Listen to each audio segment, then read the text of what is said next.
I don't like being too overtly negative in a lot of my writing or my videos. Critique leads to negativity, of course, but if executed well, it doesn't feel like complaining, it feels constructive. But every now and then, I like to indulge a little bit. Dispatch is a wild breakout success, with unbelievably high reviews on every website and metric available. It seems universally beloved, and I really can't stand it. So I'm going to give a quick breakdown on everything I dislike about this game and why it left me so aggravated and disappointed. I didn't expect to love Dispatch when I started it, but it was genuinely startling to find such lack of merit within.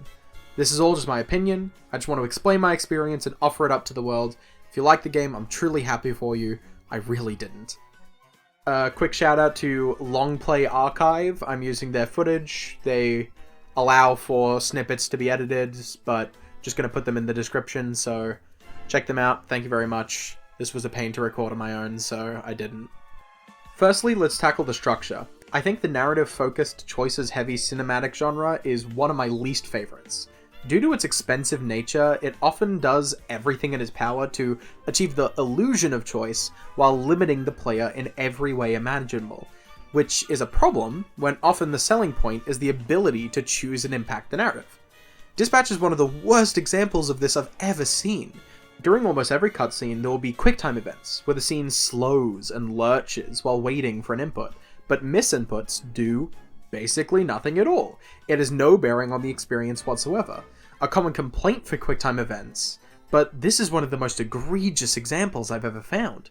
Games like Dragon's Lair are built off of QuickTime events, and while they aren't mechanically satisfying, they offer some variance in at least the numerous exciting death animations. Heavy Rain features hilarious failed state animations, even if the game doesn't restart after every wrong turn, but it also uses QuickTime events in some actual ways. They're gimmicky, but it's something. Contorting your hands around the controller to get through a difficult action in the game, or replicating the same motions but to vastly different effects to display the monotony of depression and the inability to perform normally. I don't really like Heavy Rain, but these are proper examples of how to utilize this medium a little bit better. Dispatch has none of this. Thankfully, it sports a simple option to turn them all off, which I quickly did. The experience was improved, which isn't a good sign for the inclusion and the default status of this option. Besides the QuickTime events, as far as actual gameplay goes, there's one more system present, which is the titular dispatching. It's probably the least offensive element of the game to me. It has some problems, as I find it incredibly difficult to struggle during these segments. They're really easy and streamlined. The gameplay itself is a tad bare bones, but I think it does have a unique idea and executes decently well on it. Utilizing the different skills of each hero in order to quell the varying problems threatens to be fun, but they struggle to iterate on the base mechanics, leaving it feel a bit dry in the end. Any game that relies almost exclusively on prettily dressing up rolls of the dice is gonna run thin by the end of the experience. The stat building incentivizes you to homogenize every character's blocks slightly so that if you're ever missing someone, which happens constantly, you won't be missing out their stat focus. It creates this idea where, in order to play best, it's usually good to make sure that none of them are very different. The small narrative justifications for each job can be mildly entertaining, and at least you have the characters in a joint Discord call in case you ever get too bored. But a part of the gameplay that has neither of those two things is the hacking. When hacking, you are left alone in an empty void. All you do is move around on a grid, complete some basic directional inputs, and get to the end. For the first half of the game, I am not sure I could even say these qualify as puzzles. It's just busy work. You will instantly know what to do from the first second you find yourself in the map. So while doing the whole length of the puzzle, you will be boredly executing the path you figured out already. There's no thinking, there's no actual thought process to discovering what might need to be done, no trial and error. There is no puzzle, there is just a bland list of inputs to execute that you are provided with instantly. Then, in the second half of the game, enemies are added, and now you have to memorize the occasional password. That's it. So the hacking just ends up being a really large waste of time throughout the whole thing, never really challenging you, at the very most just annoying you. And the best it can do mechanically is not actually iterate and make itself more complicated, but just reset you or impede you with poor memorization or anything like that. If the only obstacles in your way is an enemy that puts you back at the beginning of the level, or a code that you need to memorize, all either of these things do is simply take up more time rather than really challenge you. Especially when the timers are long enough that the enemies will never really get in your way, and you can even kill them quite easily in a lot of the games. The puzzles are never more complicated. There's never really a puzzle. You're never looking at the screen thinking, how do I have to do this? You just see, okay, I have to go to the right first, then I have to go to the left, I have to hit this switch, I have to do this. It does not challenge you whatsoever. It is just mindless. So the gameplay is certainly a means to an end. I can imagine a version of the dispatching executed a little better, but the QuickTime events and hacking is just dead in the water. It certainly makes the game accessible, which might just help with its considerable popularity, but when it comes to quality, it drags things down. So that leaves us with the story and the choices. Certainly the biggest element of Dispatch, and I think what actually gets people so invested. I find the writing just impossible to get through. Every single line of dialogue is in a mire of insincere sarcasm and desperate, cloying attempts at self-aware comedy. Every joke is as obvious as it can get, and it refuses to allow a single emotion to float around for longer than a second without getting interrupted by another poor attempt at humor. I struggle to imagine the type of person who would find all of these lines funny, but they undoubtedly exist in droves. Comedy varies in effectiveness quite wildly from person to person, so I do not admonish anyone who happens to love the game's jokes, but I hope they will still understand my criticism about it cutting through any possible emotion and serious character interaction. A lot of internet jokes are made at the expense of superhero movie writing, a lot of that old, he's right behind me, isn't he? Or that sort of thing. And somehow, that's all I find in Dispatch, just considerably more sexually charged the whole way through. But the game feels allergic to actual storytelling. The only kernel of true narrative throughout the story are the villainous Z-Team becoming more heroic. Robert, the protagonist, is a cynical comedian who dislikes Shroud and wants to return to his broken suit. All of these things remain the exact same by the end of the game, except now he has a suit and has a girlfriend. Neither of these things really constitute as character development. However, his girlfriend is quite the turning point of the story, either Invisigal or Blonde Blazer, the only real choice in the entire game that meaningfully affects the narrative. The second closest choice is which member you decide to cut, but that just amounts to a different character model in the same place, acting out the same story at the end, and the snippets of funny dialogue all the way through. But the relationship represents an interesting conversation point. The undeniable misogyny the story eagerly presents. Invisigirl is clearly the character preferred by the narrative. She has more scenes, she has an actual character arc, and is pushed upon the player more. But her personality feels born from the mind of a teenager whose only interaction with women has been watching e-girl streamers on OnlyFans. She constantly sexualizes every single conversation she is involved in. Within moments of first meeting the player insert, she makes repeated sexual comments about him and is only in there in the first place to spy on him while he talks and even undresses. She is desperate to sleep with him from the first moment, and it's laughable. Worse than any self-gratifying pornographic visual novel in its overt sexual fantasy. The dream where the player might encounter a woman who aggressively mentions how much she wants to have sex with them, all with a sanitized, edgy alt aesthetic. One of the episodes begins with a prolonged scene of her masturbating, done so in as exciting a manner as possible. Look, I'm no prude. Sexual content in games has become quite commonplace, but it is a clear admission that the intended feeling for the player is reciprocation. The player is expected to want to fuck Invisigal just as much as she wants to fuck you. She is a prop of dangerous sexual delight, and the whole thing feels laughably juvenile. Every female character in the game is a gorgeous supermodel who does not mind constantly pointing out that they have sex. Only the male characters are allowed to have varying body types or confidence and attitudes on these sorts of things.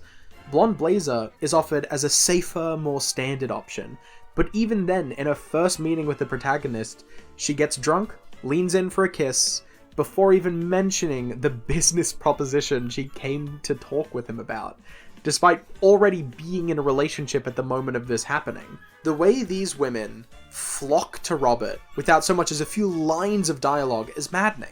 They're barely people with none of their own agency. Almost all of their personality is dedicated to how much they care about Robert. The game seems to have quite a queer audience, but the only actual LGBT character is the flamboyant gay guy Flambe. But the game is comically straight, which is interesting considering the disproportionate following. And when it comes to Robert himself, I'm going to discuss his character a little bit more later, but it's notable pointing out that he mostly doesn't have one. Being a game where you choose things, of course, you are going to choose different aspects of his personality, whether he's more aggressive, whether he's more amenable, things like that. But a good game with dialogue options can show you who this person is by creating the possible things they could say. Even if it's different sides, they're different sides of the same person. But with Robert, it all feels like the same side of the same person, which is as bland as possible. He has no real personality beyond just his Chandler Bing sarcasm.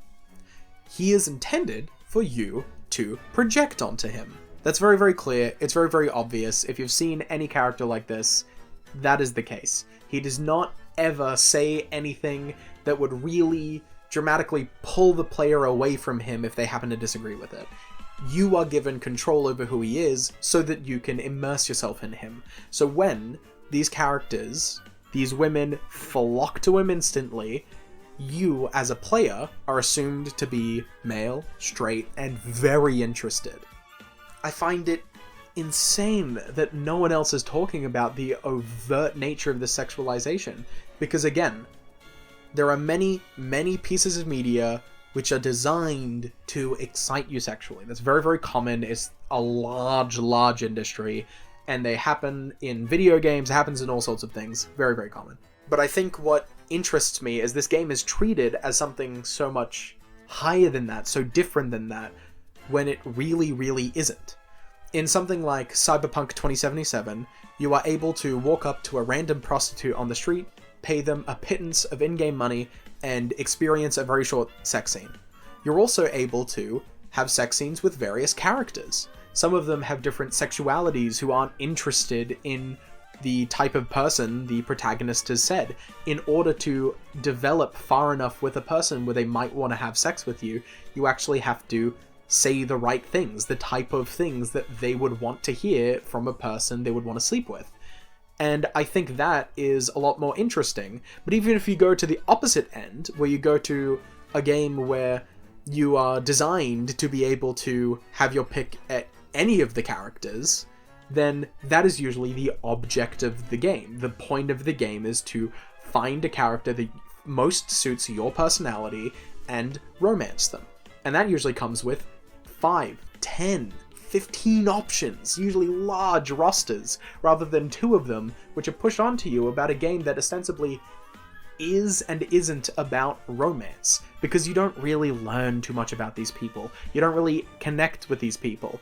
It is a condensed microcosm of what a real story might be, all while prioritizing cheap sexual thrills in an otherwise non-sexual, non-player satisfaction-focused game trying to tell its own story. It's at odds with itself. But besides the romance, at the core of it, Robert's non-existent journey and the Z-Team's ability to change after a speech or two, all that's really left of the story is the villain, the arc that starts and ends it. Shroud is who sets Robert down the path we find at the beginning of the game, and he is also what bookends it. And he is an embarrassing example of a villain with tremendous intelligence and is completely incapable of using any of it. His master plan entails using Robert's MacGuffin to power his cybernetically enhanced brain and mech of his own. It's so powerful that it's able to fight off every member of Z-Team, including Blonde Blazer and the previous frontrunner, Phenomenon, with total ease, not so much as a single scratch incurred. But once Blonde Blazer's power is transferred to a previously comatose character, a single blast is able to completely pierce the hull of the impervious machine, and now the team is able to defeat him easily. The only reason they win is because the plot demands it. They've written up a character who was so difficult to defeat that they were unable to think of an actual reason that the player could, so it just happens. The game wraps up without ever threatening any of the characters within. The only one capable of dying is Shroud himself. While the appeal of many cheesy choice-based games such as the Until Dawn or the Dark Trilogy series is the effect your choices have on characters' outcomes, Dispatch is averse to even that. It's also worth discussing the voice performances. Aaron Paul stars as Robert. I think he's a pretty solid voice actor in general, from his long run as Todd on BoJack Horseman, which is a genuinely amazing character, or his brief appearance in Invincible. He has pretty good voice acting chops. But I find his performance here so withdrawn and dour. No, by the end of today, one of you will be cut from the Z-Team. It can certainly be argued that that's fitting for the character, though it's not exactly the best idea to have the protagonist mumble sarcastic witticisms for every single line in the entire game. There is no variance in his performance, there is no depth to his performance, he is just drolly reading out the script. On top of that, I found the two YouTuber voices distractingly obvious. Jacksepticeye playing a character who has no personality besides being Irish, and Moist Critical blandly speaking in his textbook monotone, just ever so slightly pitched up so that it doesn't sound exactly like one of his videos. The rest of the cast is pretty acceptable even for characters I don't like. Still, voices like Matt Mercer and Young Gravy are hard not to recognize. I thought it was pretty interesting that they had Prism sing a pretty famous Thought Squad song, and was pleasantly surprised to find that she actually voiced the character, which I think is pretty cool. I didn't expect that singer to be quite good at delivering these lines. Overall, there isn't a performance that is able to elevate any of the characters, though that's a very rare commodity. I don't hold that against the game at all, it's just a mere observation. I don't often find just the voice of a character enough to stick out as incredible in the average video game, so that's not a common thing to expect. Besides all of this, there's nothing else to the game. I should bring up the animation and visual design, which is probably the most acceptable aspect. While not super impressive by any means, it's all competently created. The hero designs work fine, though even if not a little bit bland, but in the game's defense, it is quite difficult to make completely unique feeling superhero costumes with the absolute deluge of superhero media we currently enjoy. I think the 3D animation helped sell a lot of people on the game. If you'd like to see some other examples of great cel-shaded 3D animation, I'd recommend you to the anime Land of the Lustrous, or Beastars, or Dorohedoro, each of which are longer content-wise, and with what I would consider better artistic direction, but that also comes down to budget. As a possible point of contention, it could be its status as an indie game. I often see it defended on those grounds upon even some of the mildest criticisms. Indie, as a category, kinda doesn't mean anything. It's often incoherent. It's certainly not a AAA production, and I would not claim that. The development team is around 30 people, but likely with some external contract work. But the voice cast alone would hike up the cost to an impressive degree, and I think what we've seen with other games, and what was likely also happened here, is that these very expensive voice actors aren't able to be readily called upon for extra work that needs to be done, or stay in the voice booth for long periods of times while reciting alternate dialogue for different scenes. The problem with a choice-based narrative is that it quickly branches out. So even if one player's experience is only 5 hours long, you had to record 30 hours worth of dialogue to fit all the other possibilities. Which is why they keep things so slim here. Only just the most necessary choices. Only just, okay, do they say something nice? Do they say something mean? Do you fire this person? Do you fire that person? Do you date Invisigal? Do you date Blonde Blazer? But that is it. They do not allow any meaningful variance. Half the choices are what drink you throw at flambe. It means nothing. But besides that width of choices which I would love to see here, none of my other problems actually depend on the scope. Of course, animating and creating scenes for multiple playthroughs is expensive. It's the most likely reason they didn't do it. But I would genuinely suggest scaling things down to actually grant the players options. Many indie games are capable of dynamic routes with varying options, but often do with simplistic 2D art, lots of dialogue scenes with static character portraits, less expensive voice actors, and maybe just less voice acting. You can't have lots of 3D animation and narrative choices within the means they had. They have to sacrifice flashy visuals or the core conceit of the game. They picked expensive 3D animation because this was originally meant to be a TV show. It was retrofitted into a game, and you can tell. I suppose that says more about the quality than a lot of what I can throughout the video. But here we arrive at the end of my arguments. I don't really have anything more to say about this. I played Dispatch, and I didn't know what to do with myself besides putting all these thoughts into a video so I can get out my perspective. And interestingly, I haven't really seen a contrarian backlash to the game whatsoever. It is an impressive 97% overwhelmingly positive on Steam after nearly 100,000 reviews. Just compare that to the Game Awards nominees for Game of the Year in 2025. Only using the games that are available on Steam, it's higher than Hollow Knight Silksong's 94%, Hades 2's 96%, Kingdom Come Deliverance 2's 93%, and even the winner, Expedition 33, at 96%. Critically, a game could not do better than this, regardless about how you feel or how I feel about all of those other nominees, or whatever other games deserve higher or lower ratings. This is the best it can do. And yet, here we are. I struggle to find much value in this game at all. It is a poorly written TV show at about 2 hours of cutscenes, while bloating itself with middling or poor gameplay, odd pauses while the player makes meaningless choices, until it ends up at about an 8 or 9 hour experience. I'm sorry if you love Dispatch, if it was your game of the year, but personally I can't understand, and I just needed to explain why. Thank you for listening to my critique. I appreciate it quite a lot, especially if you do disagree. It's always important to hear alternate perspectives, and honestly, same goes for me. I read a couple positive reviews while writing this, and just hearing what you may think will help develop my perspective a little bit. I'm struggling to understand, but that's my fault. That's not the game's fault. I don't like the game, but it's not its fault that I'm struggling to relate to other people about their feelings. I would love to hear what really made it click for you. So, thank you very much for watching.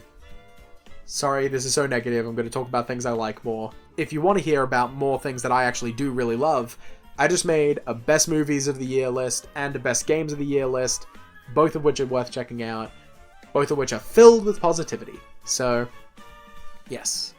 Thank you very much for watching. Goodbye. A real clusterfuck shit show. Actually, I was gonna say poop show, but I'm trying to sound like less of a dork.